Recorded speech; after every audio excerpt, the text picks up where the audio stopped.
Wind power is mankind's most ancient source of energy.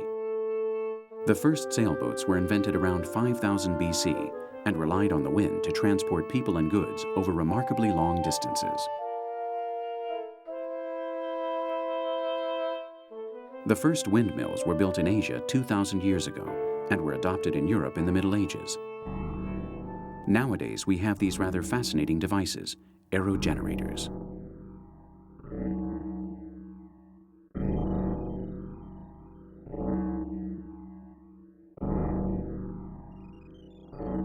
These modern windmills are extremely sensitive mechanisms and only start operating when wind velocity reaches 4 or 5 meters per second.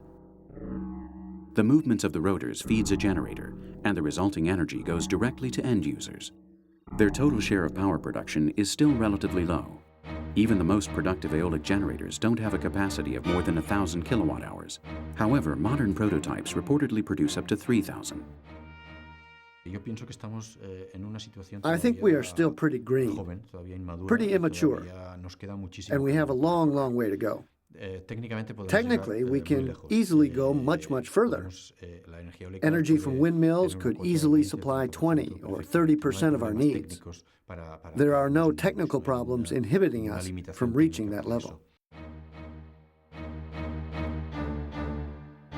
Wind power currently generates 2% of the world's electricity, but it's expected to increase its share to 3% by the year 2006. At this stage of the game, it's the most advanced of all the renewable energy sources, but it's not the only one.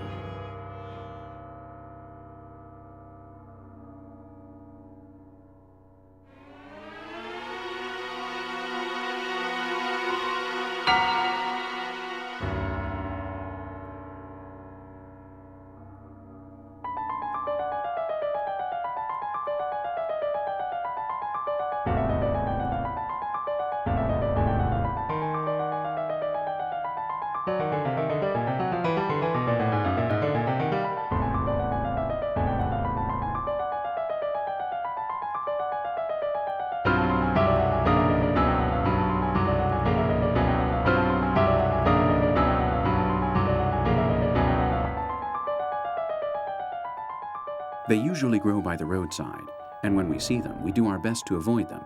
Nobody wants to get pricked, right? Of course, farmers hate them because they ruin crops. Yet, lo and behold, they hold the key to one of the safest alternative energy sources we might exploit in the years to come.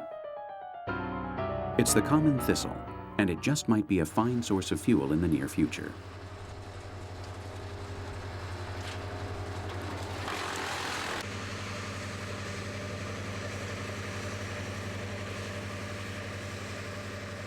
Obtaining energy from biomass entails the use of each and every renewable organic resource.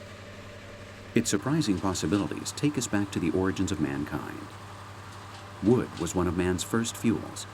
Of course, we still burn wood, but the range of organic fuel sources is so much wider now. Today, there are power plants operating on straw and almond shells.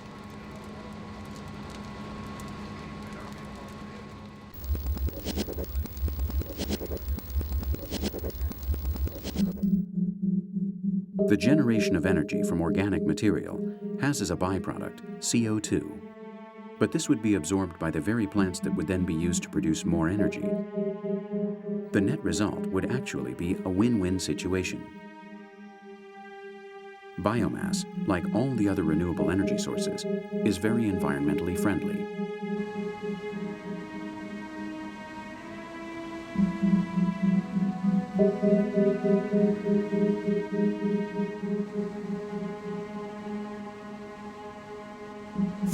% of our current energy consumption comes from biomass. But once again, we have to explain our numbers. Most of that energy, as much as 90%, is generated and consumed by developing countries. Biomass sources satisfy the energy requirements of some 2 billion of the poorest people in the world.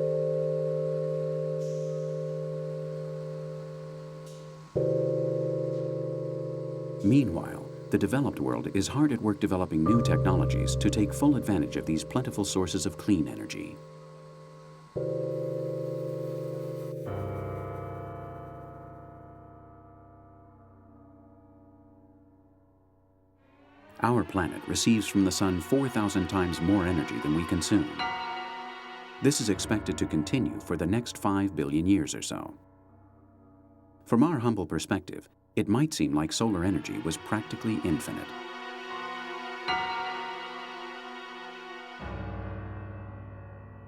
The outer layer of our atmosphere receives on average 340 watts of light and heat per square meter. Clouds or ice or snow masses reflect about 30% of that. But even so, the sun sends us over 120 billion megawatts of energy. In order to produce that much energy, we would need 21 million nuclear power plants.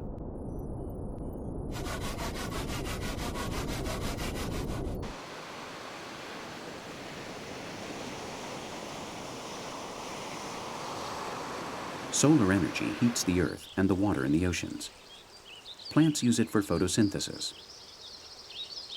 Mankind is doing its best to develop ways to harness solar power to meet our daily energy needs.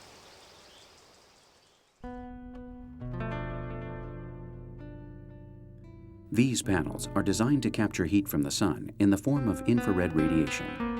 They are located in Almería, in southern Spain, at the largest European solar energy research center.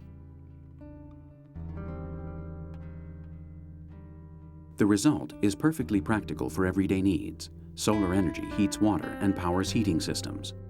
And best of all, it's very inexpensive. If we had fields of solar energy collectors like this one, we could collect enough heat to generate electric power or operate factories and anti-pollution devices. But the future of solar energy depends on photovoltaic cells, which are semiconductors that transform light into electricity. They work all right in wristwatches or calculators, but they're still too expensive and rudimentary for tasks of greater dimension. At this stage, they can only use 18% of the total amount of energy they receive. The most optimistic scenarios predict that solar energy will reach a level of significant production in about 2015. By then, more powerful storage cells will be cheaper and much more efficient. Those cells might one day be placed in outer space to collect solar energy directly from the sun.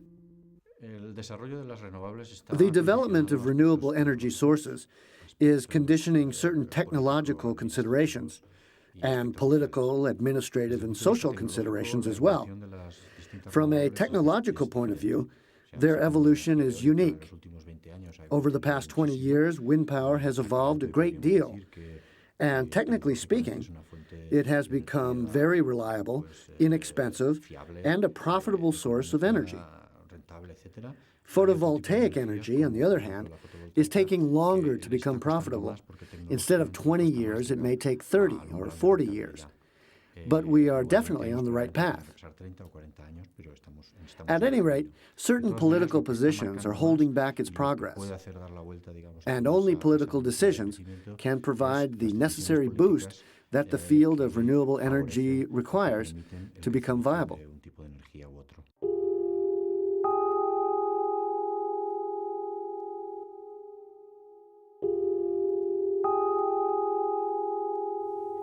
This futuristic scene could become reality relatively soon. Sophisticated devices orbiting the Earth. Machines designed to collect solar light, turn it into microwaves, and relay that energy to a system of Earth-based antennas. To collect the same amount of energy produced by a 1 billion kilowatt nuclear power plant, however, we would need to assemble a 1 kilometer square network of solar panels. It would only weigh about 800 tons.